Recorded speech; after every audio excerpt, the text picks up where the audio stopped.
À 20 ans, la plupart des gens pensent qu'ils ont le temps devant eux pour s'occuper de leurs finances. Hier encore, j'avais 20 ans. Mais laisse-moi t'expliquer quelque chose.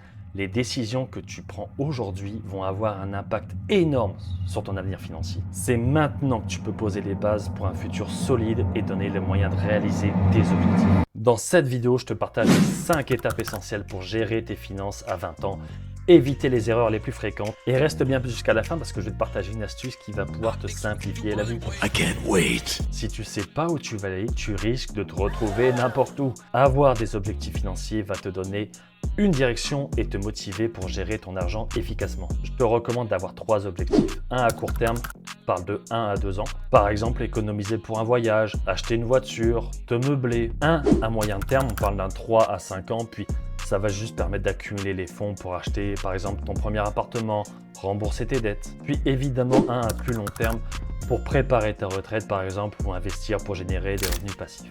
Imagine que ton objectif c'est d'avoir 10 000 $ dans un fonds d'urgence dans 3 ans. Ça veut dire que tu vas devoir économiser environ 280 $ par mois. I'll do that. Avoir la clarté sur ce que tu dois faire va te permettre de prendre des décisions qui sont alignées à tes objectifs. It's my main goal. Pourquoi est-ce que tu as besoin de faire un budget? C'est simple, un budget, ça t'aide à comprendre où va ton argent et ça va te permettre de t'assurer que tu dépenses en fonction de tes priorités et pas sur des impulsions. Je te donne une petite astuce, utilise la règle du 50, 30, 20.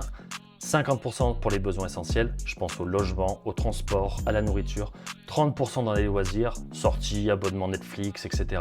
20% pour l'épargne et les investissements, construis ton fonds d'urgence et investis pour ton avenir. Par exemple, si tu gagnes 2 000 $ net par mois, ça va donner 1 000 $ dans tes besoins essentiels, 600 $ dans tes loisirs, puis 400 $ pour ton épargne. Genius. L'étape 3, ça va être de construire un coussin financier qui va te permettre de faire face aux imprévus de la vie, sans avoir besoin d'emprunter ou que tu dois puiser dans tes investissements. Pourquoi c'est crucial? La vie, elle est pleine de surprises. Une panne de voiture, une facture médicale ou une perte d'emploi. Sans fonds d'urgence, tu pourrais te retrouver piégé dans des dettes. Si tu pars de zéro, essaie de mettre 1 000 $ rapidement, puis vise à accumuler un 3 à 6 mois de dépenses essentielles. Petite astuce là aussi, ouvre un compte épargne qui est séparé avec un accès qui est facile. Mais pas trop, parce que sinon tu pourrais te tenter d'aller y piocher de l'argent. Petit exemple, si tes dépenses essentielles sont de 1 500 par mois, ton objectif ça va être d'accumuler entre 4 500 et 9 000 dans un compte épargne. I save. Numéro 4, évidemment, les cartes de crédit, les prêts étudiants trop élevés ou encore même les achats à crédit pour les gadgets ou les autos. Ces dettes peuvent t'accompagner pendant des années et limiter ta capacité à investir. Si tu utilises une carte de crédit, paye toujours ton solde en entier chaque mois pour t'éviter les frais qui peuvent dépasser les 20%. Puis si tu as des dettes, concentre-toi d'abord pour rembourser les dettes à taux élevés comme les prêts personnels ou les cartes de crédit pour te concentrer sur d'autres objectifs financiers. Une autre petite astuce, mais je veux que tu te poses cette question à chaque fois que tu vas t'endetter. Est-ce que cet achat va améliorer ma vie à long terme ou est-ce que c'est juste un caprice?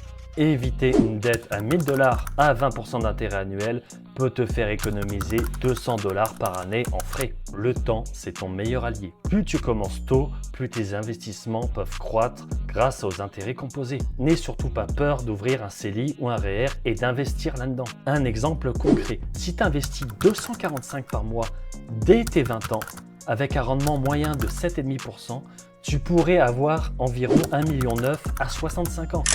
En commençant à 30 ans, ça monte à 525 par mois. I'm really rich. Mon conseil bonus, automatise tes finances. L'automatisation va t'aider à rester discipliné sans même y penser. C'est comme mettre ton argent sur le pilote automatique. Comment est-ce qu'on fait ça de manière efficace? Commence par mettre en place des virements automatiques vers ton compte épargne pour ton fonds d'urgence, vers ton CELI ou un portefeuille d'investissement et vers un compte pour tes factures. Voilà les 5 étapes pour tes finances à 20 ans. Premièrement, fixe tes objectifs financiers clairs, crée un budget simple, construis un fonds d'urgence, évite les dettes inutiles et commence à investir. Si tu appliques ces bases, tu seras bien mieux préparé que 90% des gens. Maintenant, si tu veux un plan personnalisé ou des conseils pour optimiser tes finances, écris-moi ou prends rendez-vous via le lien qui est dans la description et n'oublie pas de t'abonner pour plus de conseils.